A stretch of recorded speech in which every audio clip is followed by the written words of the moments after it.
14 tahun lalu, bom bunuh diri berkekuatan besar meledak di depan Kedutaan Besar Australia di Jakarta. Polisi sempat kesulitan mencari identitas pelaku bom bunuh diri. Maka mereka pun menemui Profesor Herawati Sudoyo dari lembaga Eijkman. Jadi begitu kita bilang, iya ya udah langsung penuh lab ini, penuh dengan Densus 88 lah, penuh dengan teman-teman Polri itu semuanya. Jadi dan mereka itu kan selalu mengikuti terus. Jadi ini lab penuh deh.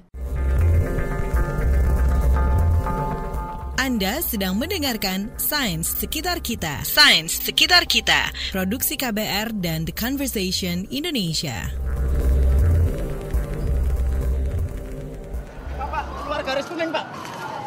Di tengah kekacauan Jakarta, Profesor Herawati Sudoyo punya tugas berat. Dia harus menemukan identitas pelaku bom bunuh diri secepat mungkin.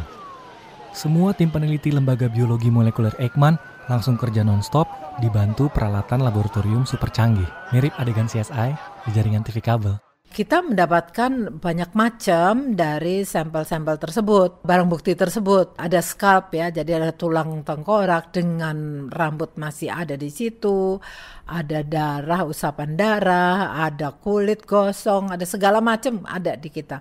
Jadi terus kemudian kita lakukan identifikasi DNA. Berkat kerja keras para ilmuwan, identitas pelaku pengeboman terungkap hanya dalam 13 hari. Lembaga Eijkman dan ilmu biologi molekuler langsung naik daun. Begitu juga dengan Profesor Herawati yang diganjar banyak penghargaan. Salah satunya Habibie Award yang bergengsi. Dia dianggap telah membuat terobosan dalam meletakkan dasar pemeriksaan DNA forensik untuk kasus terorisme.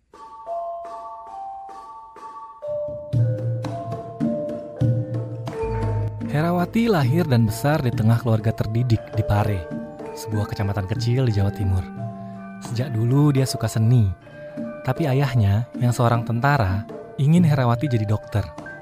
Meski berat, dia ikuti kemauan sang ayah dan masuk Fakultas Kedokteran Universitas Indonesia pada 1971. Ada beberapa profesi yang disukai oleh orang tua. Pertama dokter, kedua insinyur. Di luar itu bukan apa-apa. Dan yang saya tuju itu misalnya akademi tekstil, akademi lanskap. Saya pengen jadi arsitek. Jadi semua yang saya tahu itu berurusan dengan keindahan. Dokter pada waktu itu saya tidak begitu tertarik. Di Universitas Indonesia, Herawati mendapat gelar dokter sekaligus bertemu pasangan hidupnya.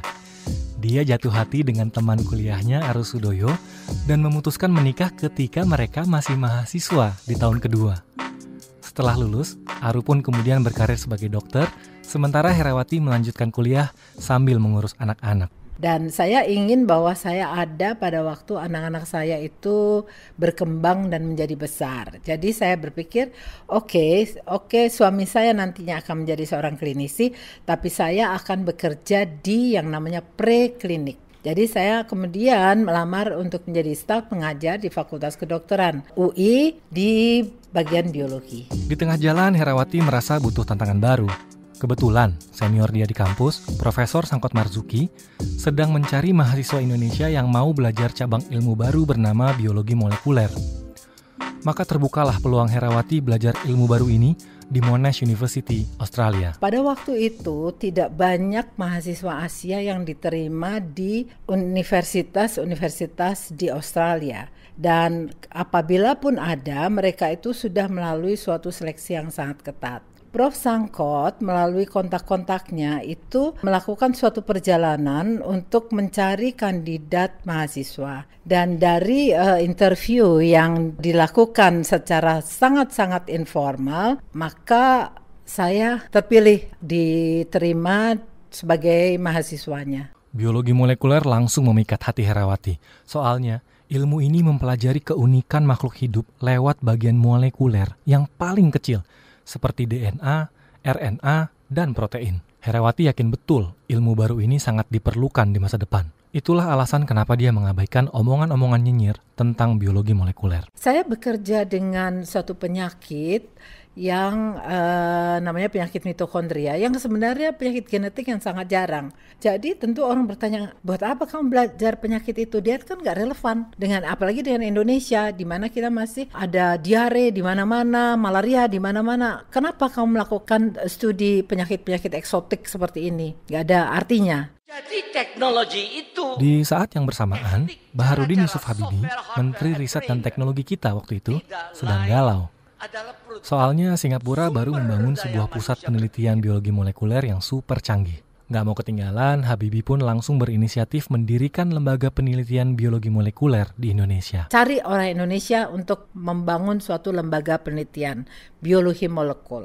Ada beberapa kandidat, tapi akhirnya Prof. Sangkot.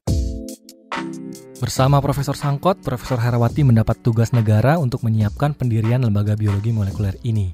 Akhirnya pada 1992, Lembaga Biologi Molekuler Eijkman resmi berdiri. Profesor Herawati didapuk menjadi Deputi Direktur Bidang Riset Fundamental. 25 tahun lebih, Profesor Herawati Sudoyo berkarir di sini.